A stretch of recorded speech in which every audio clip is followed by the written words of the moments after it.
Eh bien, bonjour à toutes et à tous. Donc, et bienvenue pour ce webinaire de l'IRT NanoElec. Donc, aujourd'hui, on va passer 45 minutes pour parler technologie silicium au service des imageurs.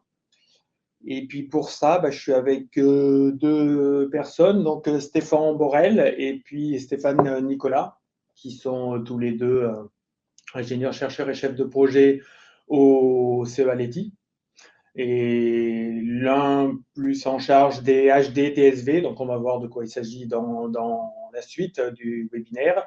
Et puis Stéphane sur l'intégration 3D de manière générale. Et puis moi, donc, je vais accompagner, animer ce webinaire. Donc, je suis Eric Ollier, je suis responsable du directeur du programme Smart Imager de l'IRT NanoElec. Et puis, on a en support François Legrand aussi, la technique, là, et qui va suivre le chat et qui est responsable de la partie communication de l'IRT NanoElec. Donc, au niveau organisation, on a 45 minutes. On va passer, moi, j'aurai une petite introduction pour rappeler le contexte général des deux présentations qui vont suivre. Et puis ensuite, Stéphane et Stéphane auront 10 minutes, 10-12 minutes chacun pour présenter leur partie. Et afin de se réserver 10-15 minutes en fin de webinaire pour pouvoir échanger là-dessus, prendre vos questions et puis y répondre. Voilà à peu près pour le planning. Chat, et voilà, il y a des difficultés. La fenêtre en bas à droite de l'écran, c'est l'interface de chat. Donc, vous pouvez poser des questions ou s'il y a la moindre difficulté, la signaler. Et puis, François prendra ça. Voilà. Eh bien, on va commencer. Donc, voilà, le sujet du jour, ce sont les démonstrateurs, description des technologies silicium qui permettent et qui ont permis de démontrer un empilement à 3 couches pour les futurs imageurs intelligents. Donc, cette démonstration, bon, voilà, j'ai déjà parlé des deux parties. Enfin, moi, je fais la partie contexte au départ, puis Stéphane, la technologie HDTSV, et puis Stéphane, la partie démonstrateur 3 layers. Donc, on verra le détail par la suite. Juste une petite introduction sur la partie programme. Donc, ce programme IRT Smart Imager, c'est déjà un consortium, mais il est mentionné en haut, le CEA et puis Grenoble INP pour les parties R&D. Et puis au niveau industriel, ST, l'INRED et Prophétie engagés sur, voilà, dans le cadre de notre discussion là sur les imageurs visibles, infrarouges et event-based, événementiel. Et puis aussi Siemens qui s'occupe du développement des méthodologies et des outils de simulation et de design dans le cadre du programme. Donc l'idée du programme, en général, ça a été, donc il a commencé en 2021, issu du programme IRT 3D qui avait permis des développements en 3D dans les années précédentes. Et l'idée, là, c'est de se focaliser du coup sur les imageurs pour passer les imageurs tels qu'on les connaît aujourd'hui dans la plupart des. Tu ne partages pas ton écran. Il faut que tu partages ton écran. Je ne partageais pas mon écran.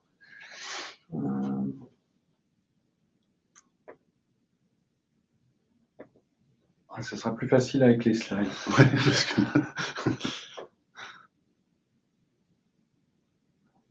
Si, je partage.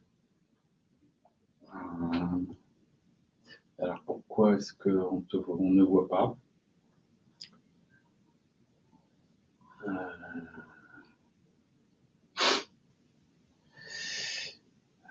Je peux désactiver et recommencer éventuellement. Si tu veux, ouais.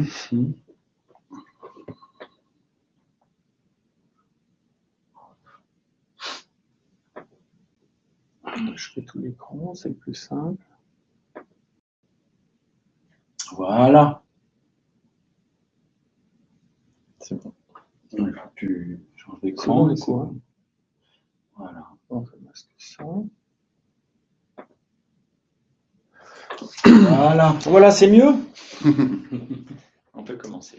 Bon, on peut vraiment commencer. Donc, voilà, oui, donc l'idée générale du programme, c'est c'est de passer de la génération d'images telle qu'on la connaît aujourd'hui dans tous les outils qu'on utilise, notamment les téléphones portables, mais pas que, pour passer, pour être capable non seulement d'observer, d'avoir une image, une photographie ou une vidéo d'une scène, mais de s'intéresser aux data et à ce qui se passe à l'intérieur de la scène pour comprendre ce qui se passe et prendre des décisions et agir sur l'environnement. Pour faire ça, voilà, l'idée du programme, c'est d'introduire une intelligence artificielle au niveau même du capteur, dans l'objectif de permettre de nouvelles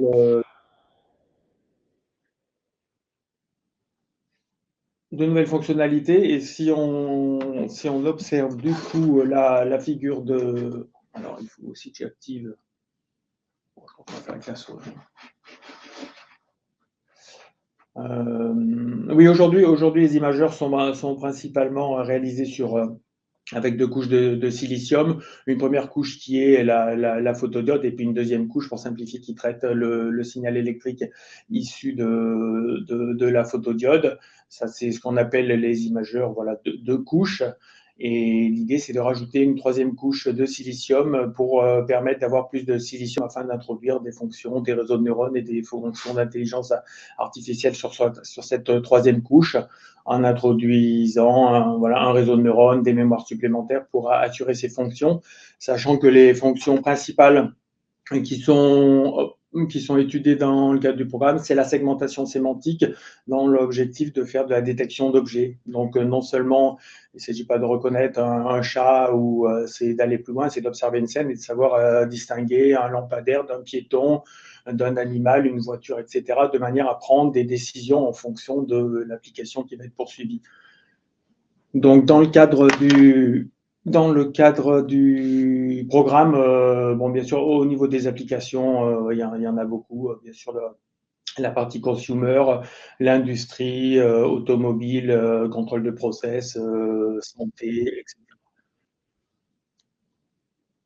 Maintenant, les challenges technologiques. Donc, déjà, on peut jeter un œil sur ces 2 figures en dessous qu'on va retrouver dans la suite des présentations. On a la première figure sur la gauche où on retrouve la couche du haut qui contient les pixels, en fait, la partie photodiode qui transforme la lumière en signal électrique. Le niveau 2 qui correspond à l'état actuel des développements aujourd'hui, c'est 2 niveaux pour le niveau 2 traitant la partie signal électrique. Et puis là, ce qu'on appelle la layer 3, la couche 3, où on va implémenter des mémoires et puis des réseaux de neurones. Sachant que l'implémentation des différentes fonctions entre les niveaux 2 et 3 est aussi un sujet du programme.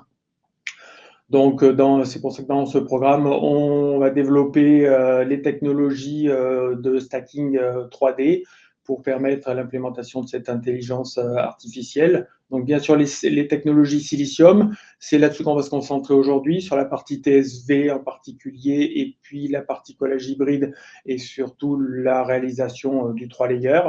Mais dans le programme, donc on n'en parlera pas aujourd'hui, ça pourra faire partie d'autres webinaire, mais il y a aussi tout un pan. Il y a déjà du teasing. Voilà. Il y a déjà tout un pan d'études des outils de design et des méthodologies de design aussi pour des simulations mixtes, analogiques, numériques, de la synthèse de haut niveau, les problématiques de placement, routage, de design for test, les problématiques thermiques, tout ce qui est PD-kit, etc. Ça, c'est adressé dans le programme. Les définitions d'architecture aussi, parce que notamment, il y a la manière d'implémenter les différentes fonctions sur ces 3 niveaux, et en particulier les 2 niveaux CMOS du dessous, c'est aussi un sujet, et sachant qu'on adresse dans le cadre du programme les imageurs visibles, infrarouges et event-based, et aussi la combinaison de ces imageurs, parce que bon, on peut voir que par exemple aujourd'hui, il y a des démonstrations où on sait qu'on ajoute de la valeur ajoutée en mettant de l'infrarouge en plus du visible, et ou en mettant de l'event-based en plus du visible, par exemple quand on observe des phénomènes très rapides, etc. Voilà, je ne vais pas rentrer dans les détails. On va maintenant se focaliser sur la partie développement des technologies silicium. Et puis, je vais passer la main du coup à Stéphane Borel qui va nous parler des HDTSV. Donc, les TSV, en quelques mots et en 3 points, qu'est-ce que c'est, à quoi ça sert et comment on les réalise? Donc, les TSV, ce sont des interconnexions métalliques qui permettent la transmission verticale d'un signal électrique en passant à travers un substrat de silicium ou une puce en silicium. Donc, on les classe en 3 catégories selon le moment auquel ils sont réalisés dans la technologie. On parle de TSV first quand les TSV sont réalisés en premier avant même les transistors représentés en rouge, qu'on appelle donc le front-end offline. On parle de TSV mid quand les TSV sont réalisés après le front-end, mais avant le back-end offline représenté en bleu, qui constitue les interconnexions entre les transistors. Et on parle de via last quand les TSV sont réalisés en fin de process après le front-end et le back-end. Et dans ce cas, ils sont réalisés depuis la face arrière de la puce ou du substrat. Donc, dans la suite de la présentation, les TSV haute densité dont on parle sont dans cette catégorie via last. À quoi servent les TSV? Donc, en premier lieu, à miniaturiser les empilements en 3D, puisque ces interconnexions verticales permettent de s'affranchir, par exemple, des fils de wire bonding qui nécessitent d'accéder au bord des puces pour venir souder ces fils. Avec des connexions verticales, on reste à l'aplomb des puces et on n'a pas besoin de cet espace sur les côtés. Ces TSV sont inévitables dès qu'on empile plus de 2 substrats, parce que justement, dans le cas du collage wafer à wafer, on n'a pas accès à ces espaces sur les côtés, puisque les 2 objets superposés ont la même dimension latérale. Et enfin, en termes de performance, les TSV permettent une transmission plus rapide du signal et une consommation énergétique plus faible du fait de la réduction des parasites. Donc, comment obtient-on ce type d'interconnexion? On commence par amincir la plaque ou la puce, c'est ce qui va déterminer la hauteur du TSV. Ensuite, par une étape de lithographie, on définit les motifs et donc ça fixera le diamètre du TSV. Suite à ça, on grave des cavités donc, qui présentent cet aspect ratio défini comme le ratio entre la hauteur et le diamètre du TSV. On les isole latéralement et enfin, on les remplit de métal pour les rendre conducteurs. Donc, dans le cadre du programme Smart Imager, on a comme ambition de réduire les dimensions de ces TSV. Donc, dans un premier temps, en réduisant l'épaisseur du silicium. Donc, on voit ici un TSV 1 par 10, donc associé à une hauteur de silicium de 9 microns. On commence par réduire cette épaisseur de silicium en gardant un diamètre constant de 1 micron. Et dans un deuxième temps, on va réduire à la fois l'épaisseur du silicium et le diamètre du TSV en gardant un même facteur de forme, mais en ayant réduit toutes les dimensions. L'objectif est de mettre ces objets à disposition de notre partenaire industriel en vue d'un transfert avec des performances qui répondent aux besoins de l'application visée, donc le Smart Imager. Donc, si on regarde un peu plus près une coupe transversale d'un dispositif dans lequel on va réaliser un TSV, donc les challenges associés commencent dès l'étape d'amincissement avec la nécessité de très bien contrôler l'épaisseur finale après amincissement de manière à ce que tous les TSV aient la même longueur qui est donc égale à l'épaisseur du silicium. On poursuit la techno en faisant un dépôt d'oxyde, puis une lithographie.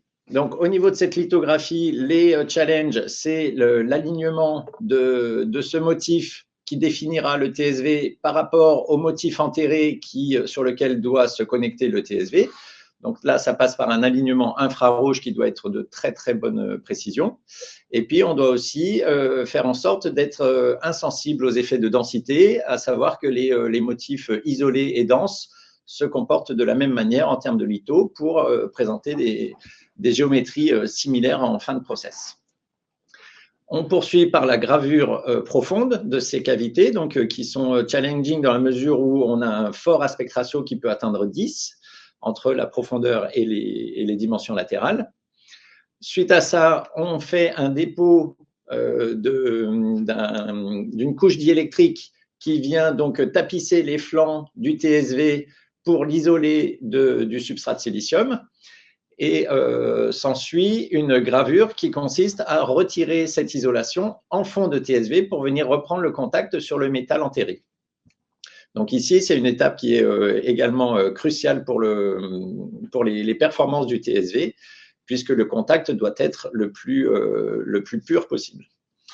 Ensuite, on remplit le TSV par du métal, donc typiquement du cuivre, en faisant en sorte de n'avoir aucun défaut de remplissage, aucun void. Et pour terminer, on retire l'excédent de cuivre sur le plan par une étape de polissage mécanochimique. Voilà, donc on peut voir que l'ensemble de ces étapes sont relativement challenging. Et donc, c'est ce à quoi on s'emploie dans le cadre du programme. On travaille sur une structure que l'on appelle un layer, donc par opposition aux 3 layers. Et donc, cette structure, c'est la structure la plus simple permettant de faire du test électrique. Donc, on a simplement une ligne de métal de part et d'autre des TSV, les TSV pouvant être présents dans différents environnements.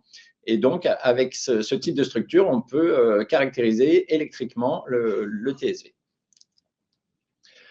Avant de le caractériser électriquement, on le caractérise morphologiquement, donc dans différents environnements, que ce soit des motifs isolés ou des motifs denses, où les TSV sont en réseau de 1 micron espacé de 1 micron, donc un pitch de 2 microns. Et donc, voilà, on voit en jaune le TSV et en violet et en rose les lignes supérieures et inférieures qu'on a vues tout à l'heure. Donc, si on réalise une coupe au travers d'un TSV, voilà l'empilement auquel on s'attend, donc le motif isolé, et puis le motif dense qui constitue ce qu'on appelle une daisy chain, c'est-à-dire un ensemble de maillons qui passent alternativement de la face avant à la face arrière, en passant par un grand nombre de TSV. Et donc, voilà ce qu'on a obtenu en pratique sur nos plaques. Donc, on peut voir que la morphologie des TSV est tout à fait satisfaisante, aussi bien dans un environnement isolé à gauche que dans un environnement dense à droite. Si maintenant on s'intéresse, si on zoome sur le fond du TSV, on peut apprécier sur cette image le très bon alignement du TSV par rapport à la ligne et la bonne reprise de contact du TSV sur cette ligne inférieure. Ce qu'on peut noter, c'est la faible épaisseur de l'oxyde d'isolation qui, en fond de TSV, dans sa partie la plus fine, n'excède pas 5 nanomètres, ce qui est un peu faible. Dans la partie supérieure du TSV, on peut là aussi apprécier le bon alignement de la ligne supérieure sur le TSV, la bonne reprise de contact et puis l'épaisseur d'isolation qui, dans cette partie-là, est plus épaisse de l'ordre de 30 nanomètres. Si on passe maintenant aux tests paramétriques, donc les tests électriques, on peut voir que sur un motif isolé de type Kelvin, on a une résistance médiane qui est autour de 800 milliohms et une résistance minimum qui est autour de 500 milliohms, qui est cohérente avec la valeur théorique attendue. Et ces résistances, ces valeurs minimales, se retrouvent principalement en centre de plaque, là où le process est le mieux maîtrisé. Si on regarde maintenant des motifs denses sous forme de daisy chain, on peut constater que le rendement de connexion est de 100%. Donc, ça veut dire que sur les 10 000 TSV qui constituent la chaîne, aucun n'a été défaillant puisque la chaîne est continue. Et si on regarde un mix entre ces deux types de motifs, c'est-à-dire un motif Kelvin mais dans un environnement dense, là, de par la forme des courbes et les valeurs obtenues, on a l'indication d'un souci de fuite entre les TSV, donc on peut relier à la trop faible épaisseur du liner d'isolation qu'on a cité précédemment. Donc pour remédier à ce souci, on s'est dirigé vers un TSV plus court pour avoir une meilleure conformité de dépôt. Donc on s'est orienté vers du 1 par 6, 6 microns de profondeur avec le même diamètre de 1 micron. Et pour cela, il a fallu travailler sur le procédé d'amincissement pour mieux maîtriser la TTV, donc l'uniformité d'épaisseur en fin d'amincissement.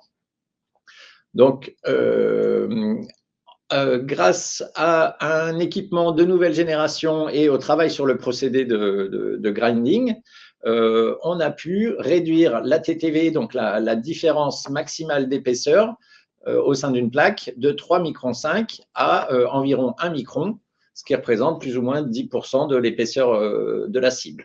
Et donc, on a divisé par 3 cette TTV, ce qui rend accessible les TSV de plus faible longueur.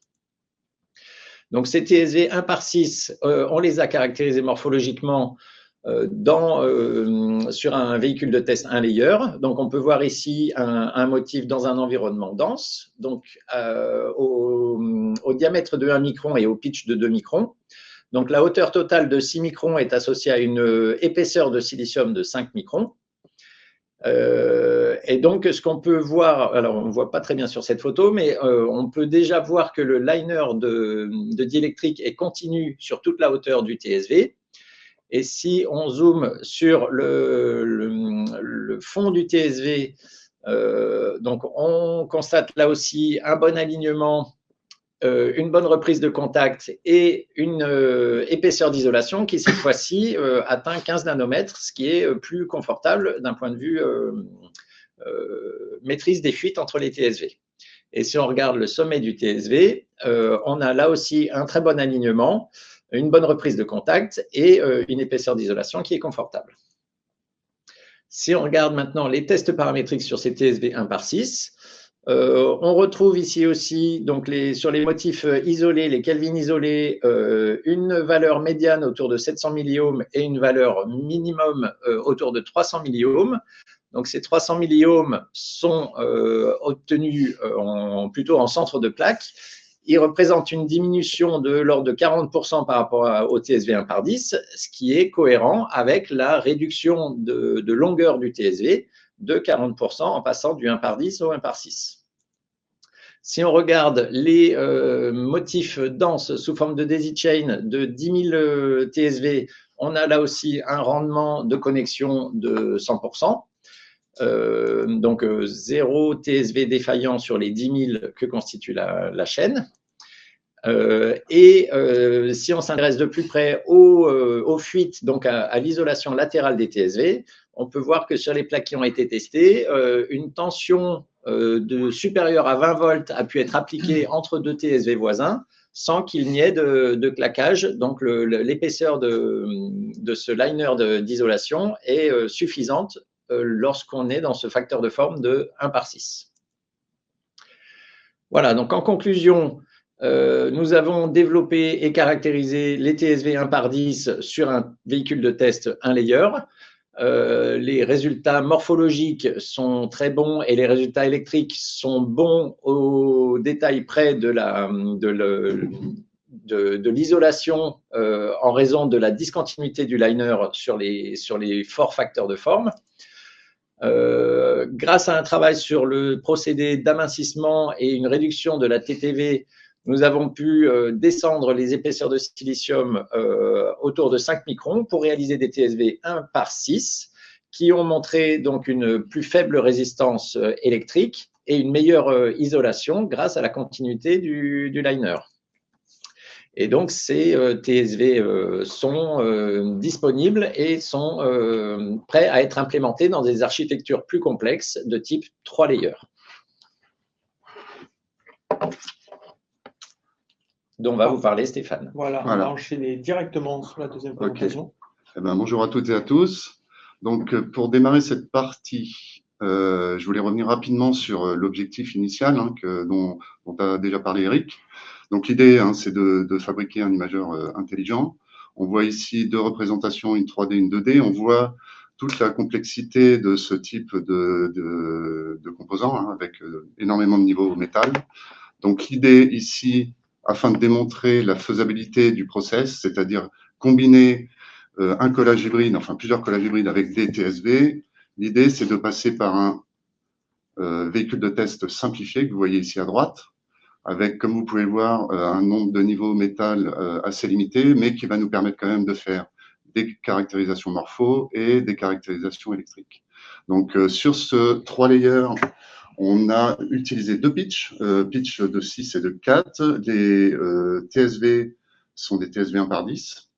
Et donc, vous allez voir qu'on a 2 types de collage hybride, un qu'on appelle face-to-face et un qu'on appelle face-to-back. Donc, avant de vous parler et de vous montrer tout ce qui est fabrication, caractérisation de ce 3 layers, un petit retour rapide sur qu'est-ce que le collage hybride. Donc, c'est un collage mixte entre un collage ox-ox et un collage cuivre-cuivre. Ce qu'il faut retenir pour ce type de collage, c'est que le polissage, ce qu'on appelle la CMP, est le process clé. C'est lui qui va nous permettre de contrôler la planéité, la rugosité, et également, comme vous pouvez le voir sur ce petit schéma, un léger retrait des motifs de cuivre qui va nous permettre, lorsqu'on va faire le recuit de consolidation, de mettre en contact les motifs de cuivre et de consolider ce collage. Bon, je ne rentre pas trop dans les détails parce que je ne vais pas avoir le temps. Juste pour vous dire que au niveau, pour qualifier, on va dire, la CMP, on a différents types de tools à notre disposition. Donc, typiquement, l'AFM, qui va nous permettre non seulement de mesurer la rugosité, mais aussi ce qu'on appelle le dishing, donc le fameux retrait qu'on a dans le cuivre. Et au niveau d'une puce, à un niveau un peu plus grand, on a tout ce qui est interférométrie qui va nous permettre de mesurer, d'évaluer la nanotopographie. Après, ensuite, au niveau du collage, on a tout ce qui est microscopie acoustique, qui va nous permettre de voir l'interface de collage et de voir si on a des soucis de collage au niveau de l'interface entre les deux wafers. Et ce qu'on voit aussi à droite, donc le FIPSEM, c'est donc ce qui nous permet de faire des coupes de la structure pour faire les coupes morpho. Donc, ce qu'il faut retenir, c'est que donc, la CMP est clé, qu'il faut des surfaces très planes. Au niveau de la rugosité, on est sur quelques angstroms, que ce soit au niveau de l'oxyde ou du cuivre. Et ce qu'on ne voit pas là, c'est que, pareil pour le recess, donc le retrait du cuivre, c'est vraiment quelques nanos, typiquement de l'ordre de 2-3 nanos. Alors, est-ce que ça va marcher ? Rapidement aussi, on est vraiment de manière très simplifiée le mécanisme au niveau de l'interface de cuivre-cuivre. Donc, lorsqu'on met les 2 plaques en contact, on a déjà un oxyde de cuivre présent en surface des motifs. Donc, on a une couche d'oxyde de cuivre qui est présente. Lorsqu'on commence à chauffer, aux environs de 150 degrés, l'oxyde commence à migrer. Donc, on crée des nodules. Et ensuite, on continue à monter en température. Et là, donc, on a reconstruction des joints de grains à l'interface de collage. Et on a création de petits nanovoids, comme on peut voir là sur le schéma. Et vous verrez, on les retrouve aussi sur nos coupes FIPSEM. Donc, bon, c'est un petit rappel, mais je l'ai déjà dit, mais vraiment, la CMP, c'est le process clé pour réaliser ces collages hybrides. Donc, passons maintenant à la fabrication de ce 3 layers. Donc, comme je l'ai dit tout à l'heure, on part sur des 3 plaques qui ont toutes 3 niveaux de métal, un niveau ligne, un niveau via et un niveau pad. Donc, on va commencer par le premier collage hybride, qu'on appelle face-to-face. Voilà. Donc, ensuite, on va venir amincir le silicium du haut afin de fabriquer les TSV dans cette fine couche de silicium. Et on va venir ajouter par-dessus les pads de collage. Ensuite, on va venir donc coller ce système avec la 3e plaque. Donc là, c'est un collage face-to-back. Et pour finir, on va renverser la structure. On va venir retirer le silicium du haut. Et après dépôt de la couche de passivation et de son patterning, on vient créer des UBM. Donc là, on est prêt à faire les coupes morpho et les tests électriques.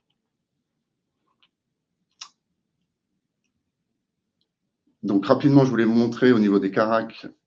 Après le premier collage, voilà ce que ça donne au niveau du SAM. On a typiquement des collages qui sont sans défaut, puisque s'il y a des défauts, on verra des petits points blancs. Donc pas de défaut à ce niveau-là, de manière générale. Et au niveau du désalignement, là, je vous montre des valeurs typiques qu'on a avec des valeurs moyennes en XY de l'ordre d'une centaine de nanos. Donc, c'est plutôt très bon. Faut retenir que comme les pitchs sont de 6 et de 4, on est vraiment largement, enfin, je veux dire, c'est au niveau performance, on est largement dans ce dont on a besoin. Au niveau du deuxième collage, même chose. Là, je vous ai montré un SAM où on voit quelques défauts en bord de plaque. Donc, typiquement, ce genre de défauts sont assez petits. Ça a très peu d'influence sur les rendements de test électrique. Et puis, au niveau alignement, comme sur le premier collage, on est de l'ordre de la centaine, voire 200 nanos en moyenne. Si on passe maintenant aux caractérisations morphologiques, donc là, vous pouvez avoir une cross-section en 3D, où donc on retrouve toute la structure, avec au centre le TSV 1/10. En bas, on retrouve le premier collage face-to-back, enfin c'est le deuxième en fait, et sur la partie supérieure, donc le premier collage, puisque la structure a été renversée en face-to-face. Donc a priori, vu de loin comme ça, on a l'impression que tout va bien. Si on regarde rapidement au niveau de la partie basse, on voit effectivement qu'on n'a pas de souci de remplissage, on voit très peu de void. L'alignement a l'air tout à fait correct, enfin voire même parfait. Voilà. Je passe rapidement là-dessus, hein, c'est juste pour vous montrer quelques photos. Là, sur la partie supérieure, même chose. On ne devine pas de gros void. Bon, au niveau des vias, on voit que de temps en temps, on a du mal à voir le via, mais ça, c'est dû au fait que la cross-section, parfois, on n'est pas forcément bien aligné au niveau de toutes les structures. Si on s'intéresse au TSV, donc comme l'a déjà montré Stéphane, pour le moment, on s'est intéressé à regarder les reprises de contact. Donc la structure est renversée, donc le haut du TSV est en fait la photo du bas et le bas du TSV est la photo du haut. Donc on voit que sur le bas du TSV, on a une bonne reprise de contact du TSV sur la ligne MZ et idem pour la partie haute avec une bonne reprise de contact du pad sur le TSV. Au niveau des pads, des interfaces de collage, je voulais vous montrer donc rapidement. Donc, on retrouve les deux interfaces, le face-to-face à gauche et le face-to-back à droite. Et comme j'en ai parlé tout à l'heure, on devine ici des petits voids, typiquement à l'interface. Donc, ça, c'est des choses qui sont assez communes sur ce type de collage. Mais a priori, l'interface semble plutôt bonne. Donc, tout ça, au niveau morpho, on semble montrer qu'on a un stack qui est parfaitement conforme à ce qu'on attendait. Et donc, du coup, pour confirmer tout ça, on réalise des tests électriques. Donc, aujourd'hui, je ne vais pas avoir le temps de vous montrer tous les tests qu'on a faits. Je vais me focaliser sur les résultats sur des daisy chains dont Stéphane a déjà parlé pour les TSV. On va donc tester cette daisy chain sur l'ensemble de la structure. Donc, on va la traverser complètement, remonter, etc. pour faire des demi-chaînons. Là, sur les résultats que je vais vous montrer, le nombre de demi-chaînons varie entre 6 et 6000. Donc, voici les résultats typiques qu'on a sur les plaques. On voit donc ici le nombre des différentes daisy chains avec le nombre de chaînons. Ce qu'on remarque tout de suite, on a ramené donc cette courbe-là au nombre à un demi-chaînon, à une résistance pour un demi-chaînon. Et on voit que toutes les courbes sont quasiment confondues, en tout cas pour la population cœur. Et donc ça, c'est déjà un très bon résultat. Au niveau de la résistance, on est de l'ordre de quelques ohms. Et on devine ici une petite dispersion avec des résistances plus importantes. Donc ça, c'est comme l'a montré Stéphane, ce sont des puces qui sont généralement situées en extrême bord de plaque. Donc pour la même raison, c'est vrai qu'on maîtrise beaucoup mieux le procédé, on va dire, dans la partie centrale de la plaque et on a quelques difficultés pour gérer l'extrême bord de plaque. Donc voilà, donc ça nous a permis de démontrer la faisabilité de cette technologie qui permet de combiner des collages hybrides et des TSV HD. Donc en conclusion, c'est ce que je viens de dire, on a pu démontrer la faisabilité de ce process. Les caractérisations morpho sont, on va dire, comme attendu, et les résultats électriques montrent qu'on obtient des résistances de quelques ohms. Et pour finir, même si ça n'a pas été publié, durant l'année, on a réalisé le même véhicule de test 3 layers, mais cette fois-ci avec des TSV 1/6. Et on voit sur la droite le résultat pour une daisy chain assez spécifique qui a 600 000 maillons. Et on voit qu'on a des résultats tout à fait intéressants avec une population cœur là, qui est représentée par le petit rectangle rose avec une résistance médiane, pardon, qui est quasiment de l'ordre de l'ohm, avec un rendement qui est proche du 100%, même si on a quelques puces, effectivement, qui sont avec des résistances un peu plus élevées, et ce sont des puces, comme je l'ai dit tout à l'heure, qui sont plutôt en bord de plaque. Et voilà, je te laisse là. Merci. Merci à tous les deux. Moi, j'ai juste deux, trois remarques. Donc, du coup, basées sur ces travaux, le programme continue.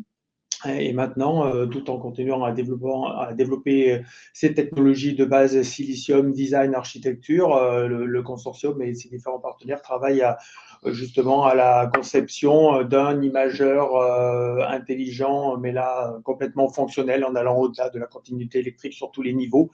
Et voilà, ça c'est du travail qui va nous occuper les prochains mois et années, avec une démonstration voilà, qu'on attend vers 2026, à peu près 2026-2027. Voilà, et puis pour finir, juste deux images là pour remercier l'ensemble des personnes qui sont impliquées dans ces développements, donc et en salle blanche, comme on voit sur l'image, et puis aussi la deuxième partie dont on n'a pas parlé aujourd'hui, mais toutes les personnes qui sont aussi impliquées sur les parties design, développement d'architecture, etc. Voilà, eh bien, on va vite passer, parce que le temps passe, à la session d'échange, questions-réponses. Donc, voilà, je ne sais pas où en est le chat, mais n'hésitez pas à poser les questions soit directement dans le chat, soit en direct. Vous pouvez aussi demander pour poser la question en direct, et puis François activera le micro.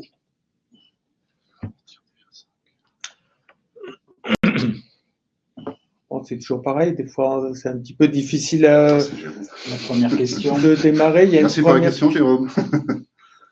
Sachant que déjà, on a un retrait du silicium lorsqu'on fait des TSV de l'ordre de 5 à 7 mm, il me semble. Donc, je dirais que les premières puces, elles doivent se situer pas loin d'un centimètre du bord. Donc, à combien de millimètres du bevel les puces avec résistance plus élevée? Je dirais une dizaine de millimètres du bord. 10 à 15. Bon, après, c'est une généralité, hein, généralement, enfin, en tout cas, pour le 3 layer, clairement, les puces en bord de plaque sont souvent avec des résistances plus élevées. Et puis, de temps en temps, de manière assez aléatoire, on a aussi des puces un peu partout qui sont. Voilà, c'est clair qu'on n'a pas des puces toutes bonnes au centre. Parfois, il arrive qu'au centre, on a aussi des défauts, quoi. Mais de manière générale, c'est vrai qu'on observe plutôt les fortes résistances plutôt en bord de plaque. C'est un des objectifs du programme, de toute manière, de déjà développer la technologie, d'avoir quelque chose qui tient la route au niveau relativement du centre des plaques, mais au fil des lots, d'avoir une reproductibilité dans les résultats, et puis après de s'attaquer effectivement à l'optimisation sur les bords de plaques. Après, il faut qu'il reste une partie du travail à faire par l'industriel une fois que la technologie est transférée.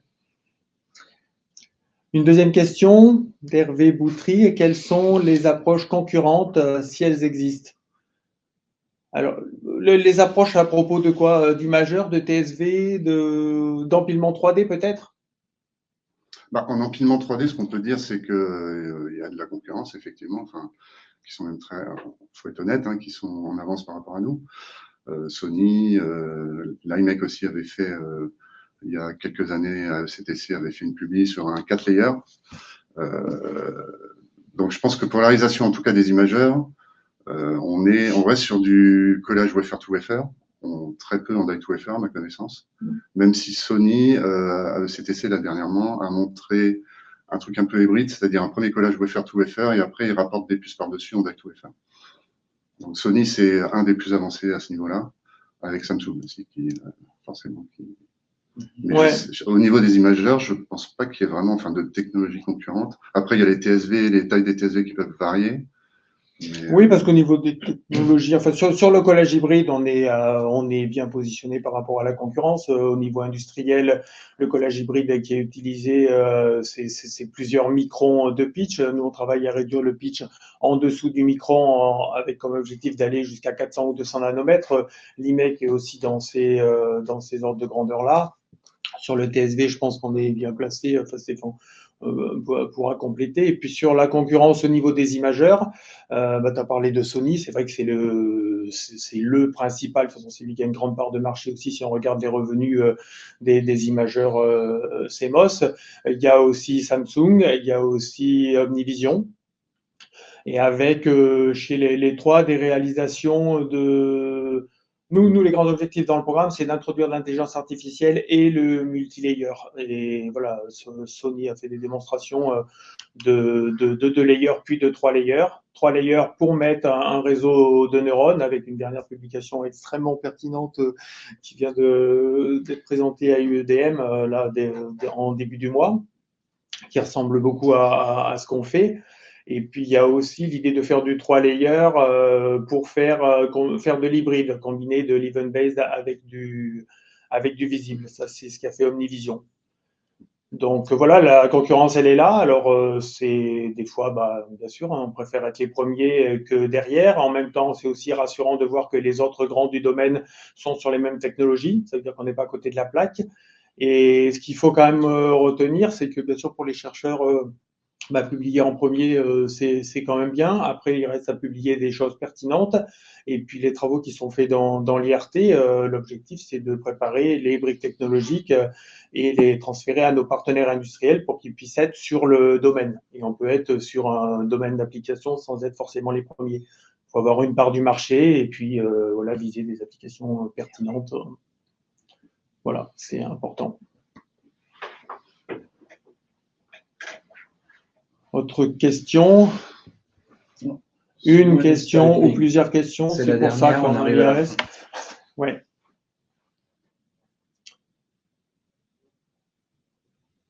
Autrement, moi, quelqu'un est en train de taper une question. On va conserver celle-ci, sinon j'en ai une.